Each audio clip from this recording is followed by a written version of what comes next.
राष्ट्रवादी काँग्रेस शरद पवार पक्षाचे आमदार डॉक्टर जितेंद्र आव्हाड यांनी बीड येथे निघालेल्या मोर्चात बोलताना सरपंच संतोष देशमुख यांच्या खून प्रकरणी संशयित आरोपीची तुलना वाल्मिक ऋषी यांच्याशी करून समस्त हिंदू समाज आणि कोळी बांधव यांचा अपमान केल्याने डॉक्टर आव्हाड यांच्या विरुद्ध गुन्हा दाखल करावा अशी मागणी तालुक्यातील कोळी समाजाने तहसीलदारांकडे केली आहे। निवेदन देताना विनायक कोळी, पवन सोनवणे, राहुल ईशी, संदीप कुवर, किरण कोळी, समाधान कोळी, बापू वाघ, महेश कोळी, प्रीतम गिरासे, जितेंद्र कोळी, सोनू कोळी, प्रवीण गुजर, मनोज कोळी, सुनील वाघ, सुनील कोळी, जितेंद्र कोळी आदी उपस्थित होते।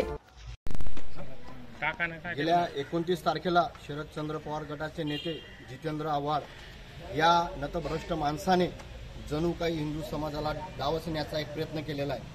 फक्त एक फोकसबाजी म्हणून आणि आपलं नाव कसं चर्चेत राहील हे विधान वेळोवेळी तो हिंदू समाजाचं आपलं आराध्य दैवत प्रभू रामचंद्र यांचाही गेल्या वर्षभरामध्ये त्यांनी अपमान केलेला होता। तरी या 29 तारखेला जे काही वाल्मिकी करार जो अपराधी असेल त्याचा एक थेट महर्षी वाल्मिकींशी संबंध काही येत नाही, परंतु या नतभ्रष्ट माणसाने संपूर्ण या सनातन धर्माचा अपमान केलेला आहे। तर नुसता सनातन धर्माचा अपमान नव्हे तर पूर्ण हिंदू राष्ट्राचा अपमान आहे आणि या देशात राहणारा हिंदू समाज अशा नतभ्रष्ट नेत्यांना कसा निवडून आणतो हेच कळत नाही।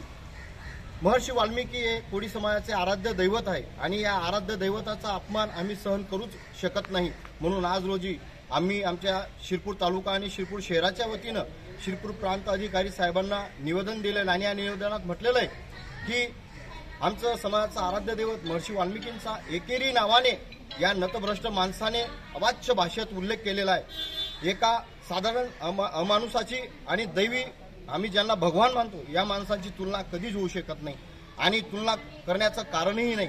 कारण प्रभू रामचंद्रांचा जो माणूस जन्माच्या अगोदरच रामायण लिहून ठेवतो आणि या सनातन धर्माला एक ग्रंथ लिहून जातो अशा माणसाचा अपमान केलेला आहे। म्हणून आम्ही आमच्या समाजाच्या वतीनं आणि हिंदू धर्माच्या वतीनं या माणसावर रीतसर शासनाने कठोर कारवाई करावी अशी मागणी करतोय आणि याच्यापुढं शासनाने असा एक कायदा अंमलात आणावा की जेणेकरून आपल्या या हिंदू धर्माबद्दल आणि या हिंदू राष्ट्राबद्दल जर कोणी असा अपमानकारक शब्द काढत असेल तर त्याच्यावर तात्काळ कारवाई व्हावी आणि कठोर शिक्षा व्हावी। जय हिंद, जय महाराष्ट्र।